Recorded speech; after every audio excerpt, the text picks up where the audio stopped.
prove that an isosceles trapezium is always cyclic.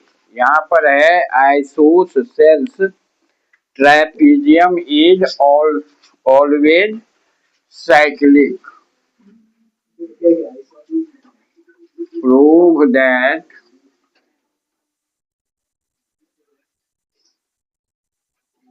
isosceles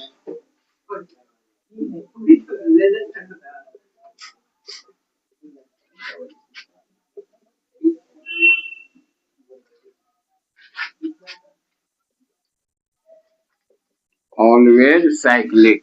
इसमें ये question है, यहाँ देखो, इसमें कह रहा है कि आइसोसेल्स ट्रेपीजियम, आइसोसेल्स ट्रेपीजियम उसको कहते हैं जिसका नन पैरेलल साइड इक्वल होता है।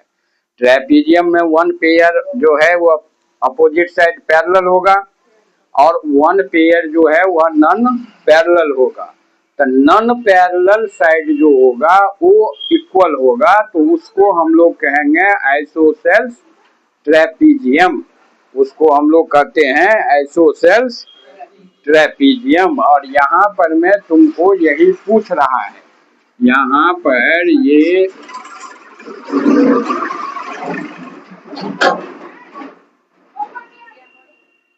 ये सपोज करो कि एक आइसोसेल्स ट्रेपीजियम है, ए बी सी डी। ये जो है यह एक आइसोसेल्स ट्रेपीजियम है जिसमें ए बी जो है A B parallel to C D है, ए बी पैरेलल टू, इसको ठीक से लिखना, let A B C D is an isosceles trapezium. जहां पर मैं तुमको ए बी जो है that is parallel to C D है, तुमको प्रूव करना है, प्रूव दैट साइक्लिक होने के लिए क्या होना चाहिए, angle A plus angle C equal to होना चाहिए 180 degree and angle B plus angle D होना चाहिए 180 डिग्री। ये हमको प्रूव करना है। बात समझ में आया? अब इसके लिए हम क्या करेंगे, तो एक कंस्ट्रक्शन करेंगे।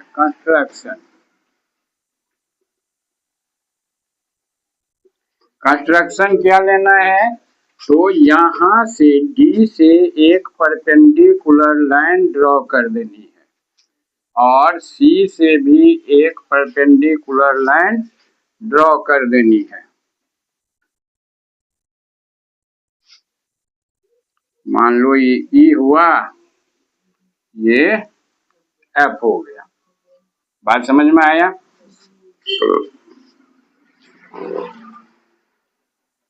अब यहाँ पर पहले कंस्ट्रक्शन में draw D E perpendicular to A B and D F perpendicular to A B.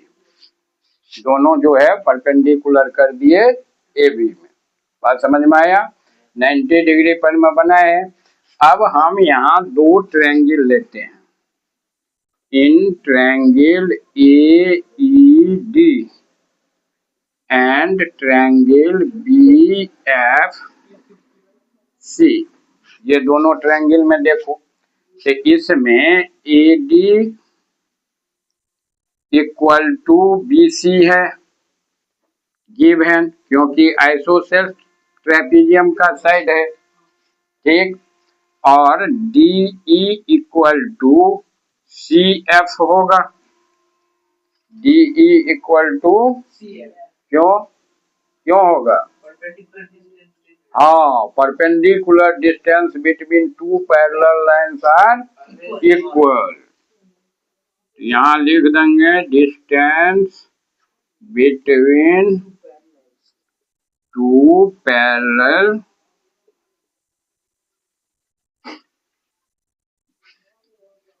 Lines, ठीक है। और एंगल ई हो गया इक्वल टू एंगल एफ हो गया कितना 90 डिग्री। आर एच एस लगेगा यूजिंग आर एच एस क्या होगा ट्रायंगल ए ई डी एक कॉन्ग्रेंट हो जाएगा ट्रायंगल बी एफ सी का। तो इससे क्या हुआ एंगल ए बराबर एंगल बी हो गया। और एंगल बी सी एफ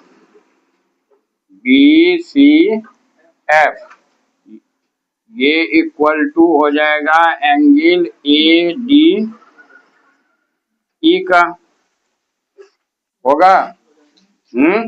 ये दोनों हो गया किससे बाय सीपीसीटी।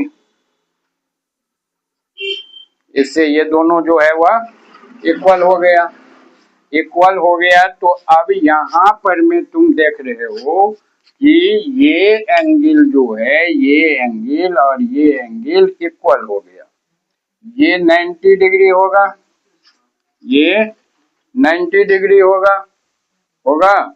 तो यहाँ पर में हम इसको लिख सकते हैं angle B C F plus 90 degree equal to angle A D E plus 90 degree. कोई दिक्कत है दोनों में 90 डिग्री जोड़ दिए दोनों इक्वल पहले से था। अब दोनों में क्या किए 90 डिग्री जोड़ दिए तो ये B C F plus 90 degree ये हो गया एंगल सी पूरा एंगल सी या बी सी डी जो लिखो। और ये इक्वल टू ये हो जाएगा एंगल डी होगा। अब एंगल सी बराबर हो गया कितना एंगल डी और यहाँ पर में एंगल ए बराबर हुआ है एंगल बी वह है। अब हम यहाँ लिख सकते हैं angle A plus angle B plus angle C plus angle D ये इक्वल टू 360 डिग्री। इसको हम ले लिए एंगल ए और सी एंगल बी और डी। तो एंगल ए 2 एंगल ए होगा और 2 एंगल सी होगा 2 एंगल ए ये दोनों मिलकर और यहाँ पर सी और डी इक्वल है तो प्लस यहाँ पर मैं एंगल सी लिख दें तो कोई दिक्कत नहीं। तो ये इक्वल टू हो गया 360 डिग्री। तो angle A plus angle C बराबर हो गया 180 डिग्री। ये 2 से ये कट गया तो ए इक्वल टू क्या हो गया A plus C equal to तो सेम हो जाएगा बी प्लस यहाँ सिमिलरली लिख सकते हो similarly angle B plus angle D. यहीं पर मैं इसको सी को छोड़ करके 2 एंगल डी कर देंगे बात समझ रहे हो। और यहाँ पर मैं ए को छोड़ करके 2 एंगल बी कर देंगे तो बी प्लस डी आ जाएगा तो ये इक्वल टू 180 डिग्री हो जाएगा। तो अब सम ऑफ अपोजिट एंगल्स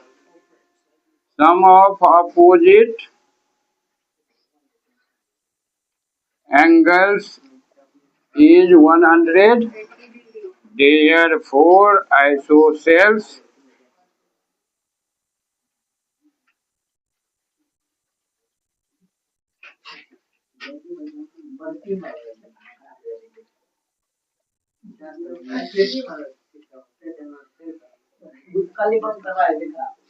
बात समझ गए।